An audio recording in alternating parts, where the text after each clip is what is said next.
Good day, everybody. Today is Tuesday morning.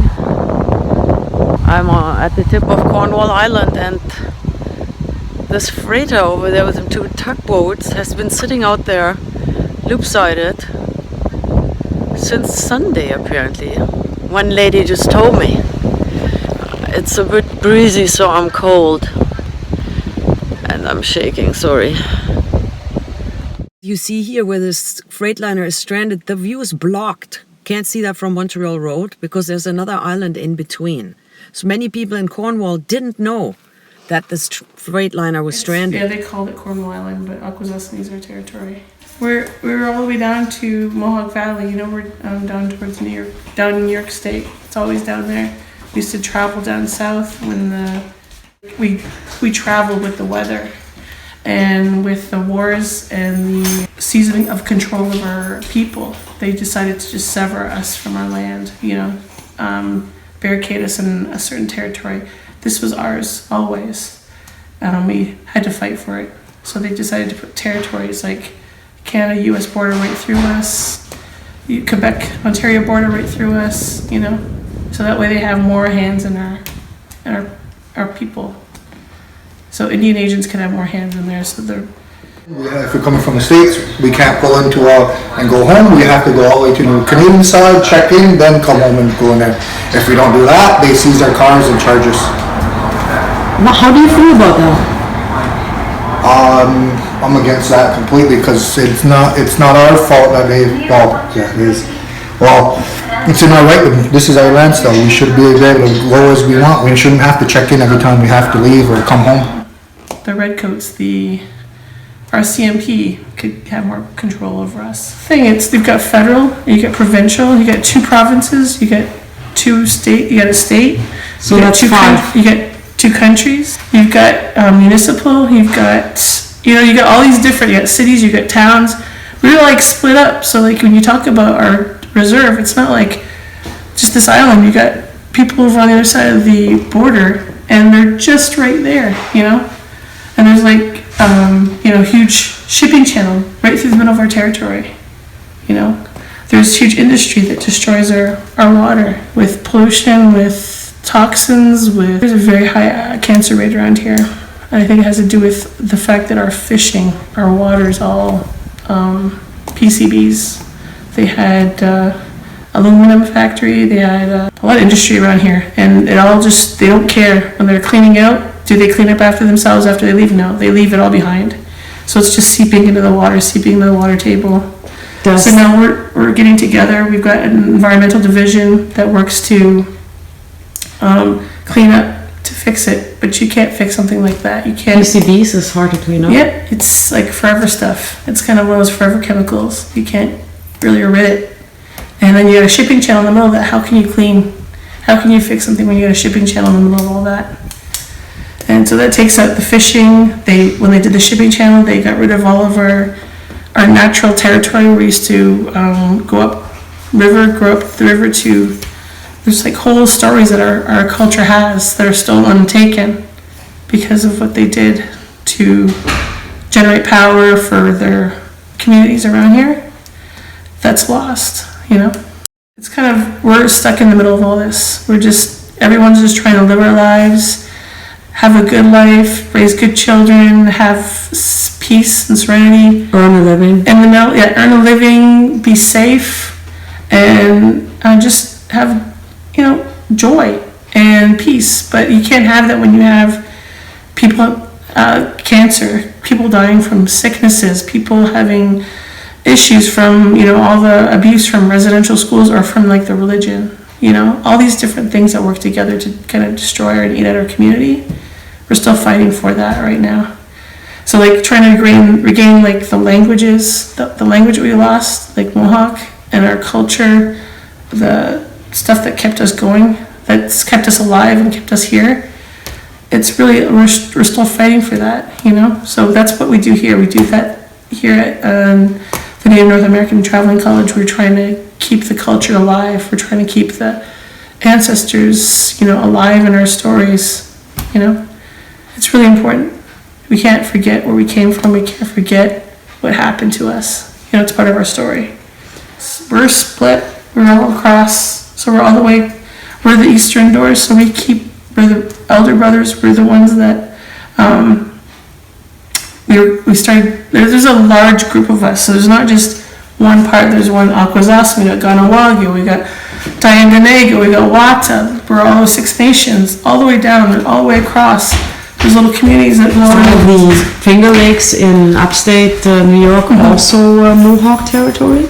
Mohawk living there? I don't know. Finger Lakes, are they part of Mohawk territory?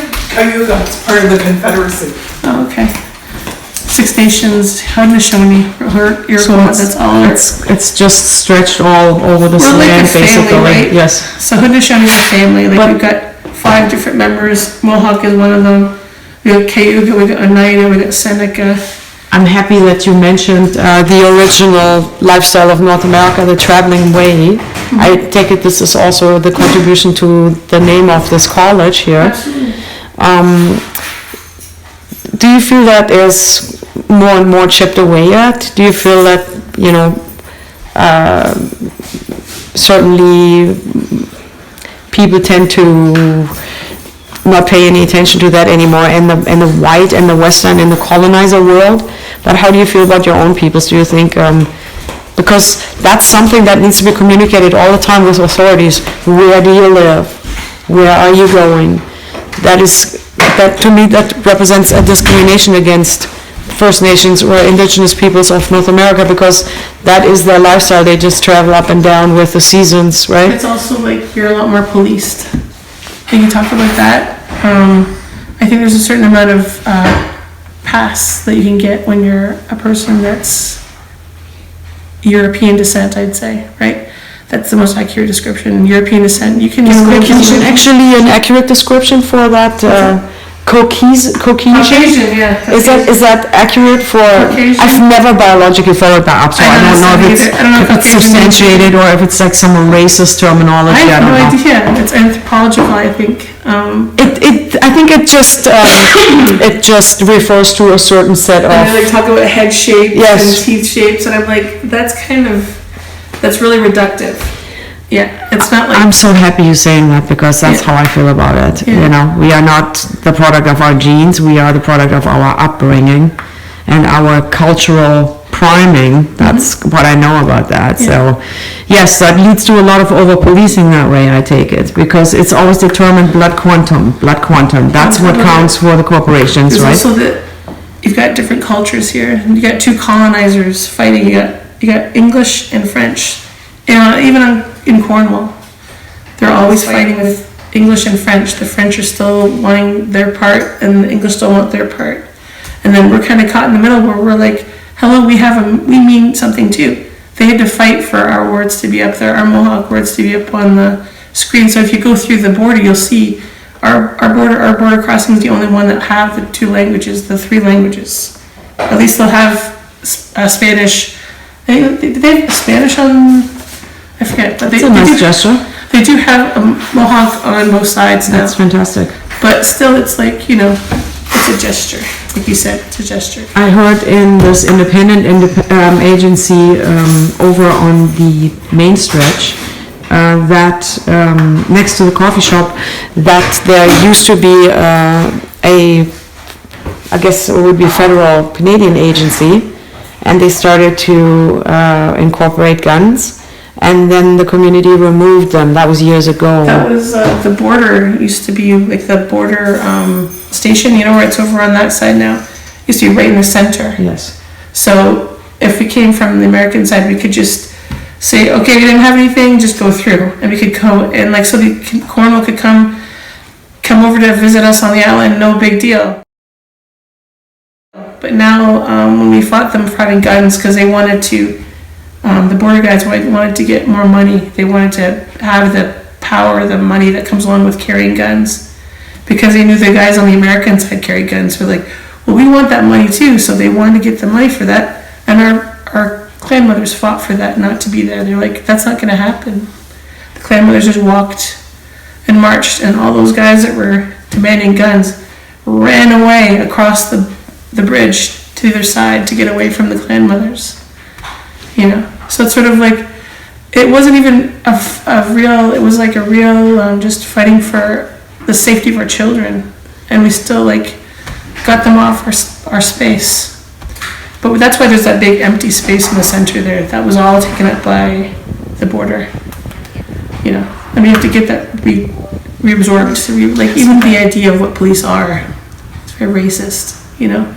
It's all about controlling the people below, which is like, they talk about in the States, why they created cops to begin with was to take back slaves, you know, to capture the escaped slaves. That's the inception of the RCMP as well, I believe. There's nothing that I don't really understand the need to have that serious control, but it's a government desire to just have. Well, it's a self-perpetuating interest of government structures, right? Yeah. They can get the money for it, so it must be done, you know. And now, I mean, I don't think white people took that much issue, but recently we can't do anything anymore. Not only do we not get the crumbs of the exploration anymore, of the industrial exploration, first sector industries that are in Canada, but we're not allowed to do anything anymore. Yeah. Right? We have to apply for the government fund to do it. Otherwise, the market's already rigged, right? There's only funded people in the market. They all get government handouts. They all get corporate welfare. How much is like created by government? Like Trudeau, hello, he's like a friggin' prince. His father was the one that did the white paper. His family is all integrated in there, and that's how they got the French language to be equal to English, and that's an official language now. 2 official languages, both of them colonizing languages. So our kids are fighting to like learn French, English, and retain the culture. Good luck trying to do that, you know? That's the kind of thing that you're kind of fighting against. But, and like the whole thing is, it makes you apathetic. It makes you sort of say, what's the point if they've got all these things against us, all these options where they're just going with the big money, they're going with the big politicians, you know, following the money. What can we do? We can vote, yeah, but it's all set. But I don't want to be apathetic, but I want to be thinking it's a dead end. Like if we were able to competently educate our potential law enforcement in the community adequately to where they would have the same training a special forces officer would have with the government, or an officer that specifically deals with indigenous issues. But I don't feel that that's what our police officers are getting. I feel like they might be just getting the basics of the police academy and what they offer in the area, and then they're sent into the community and they're here to protect our community, where there's no specializing in how to combat the issues of the indigenous person. That's not a big thing that I think is focused on, and that's initially how you would successfully enforce laws in the community, is if you educate yourselves on everything, on traditional ways, on, you know, everything that the Native American has been through, why they don't trust law enforcement, why there's missing and murdered indigenous that we still cannot seem to find or solve. And if we did have that training that normal special law enforcement got, I think we could govern ourselves, and I think we could, you know, successfully enforce the laws that our people have agreed to have, where we already have our set laws that from the time before time we've had that helped our people survive. The war that we're in is a war of signaling. You get the signaling right, you can be the good guys to the public. Mm-hmm. You get the signaling wrong, the public will be on the side of the oppressor. Mm-hmm. Like Malcolm X says, you know, if you don't pay attention, the oppression will make you hate the oppressed and love the oppressors. You know, this is very much the case in Canada, I believe. And that's why I feel people need to stop wearing red baseball caps to make the whole conservative opposition unelectable for anybody in the middle, you know. It's ridiculous. But you are annoyed by that effect because that is the effect of that, right? You can observe that, It is you know. that whole goal of trying to get the people that have less to hate the people who have less. You know what I mean? Like, they're the reason why you don't got anything. So like how they use the black people as scapegoat in the States, they use Native people scapegoat here, and they also use them. All the they call them immigrants, but everybody's an immigrant. So it's like they say the immigrants that come in stealing our jobs. What jobs do they get that you're just dying to take? You know, like I've never met more wonderful people than immigrants because they know what it is to struggle. When you have to go through the paperwork to get to a place, learn a language, a second language, and be fluent enough to pass the test to get here, you have to be freaking determined, you know? And then some of them don't even get ability to cross the border. Like there's people dying to cross to the States. I'm like, I don't get that. I don't want to go there that bad. But who knows what they're hiding from? Who knows what they're running from? They're going to maybe get deported.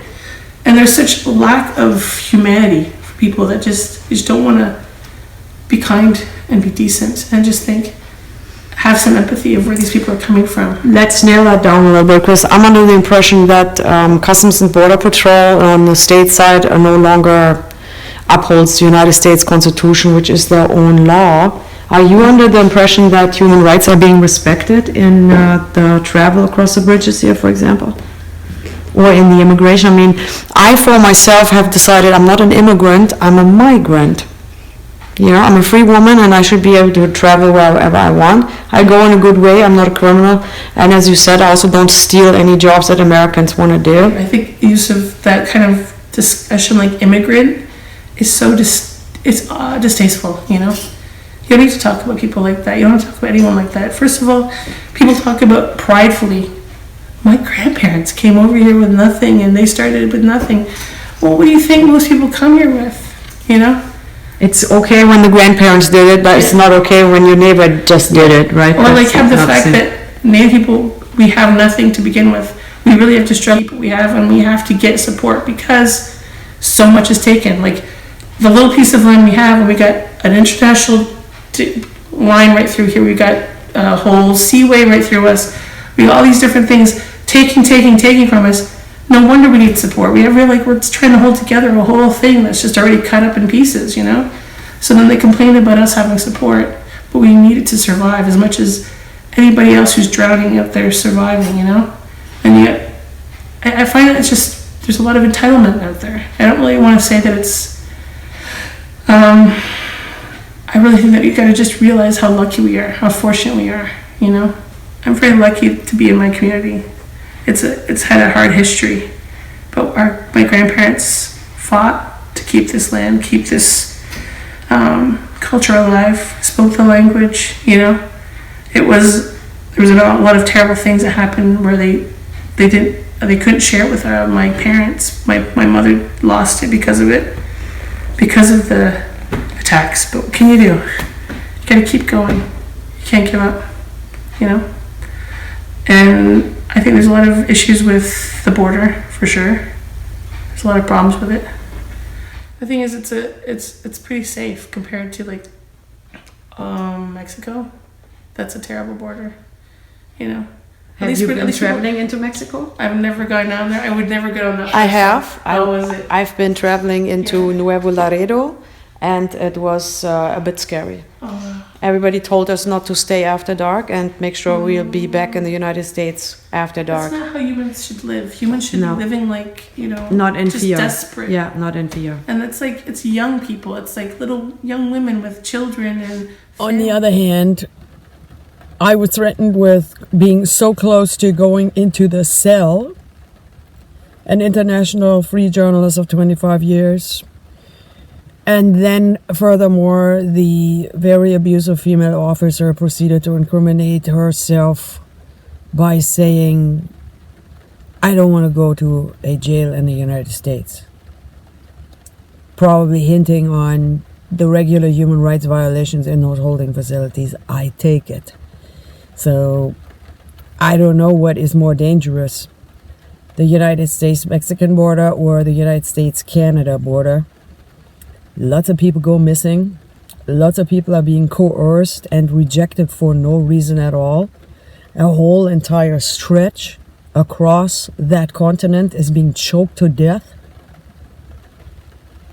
And the officers just laughing at that and mocking me and really having no clue what a flourishing town looks like. They had some systems set up that way, but the thing is, you create more systems, you have more problems. So, I don't know. And thanks so much.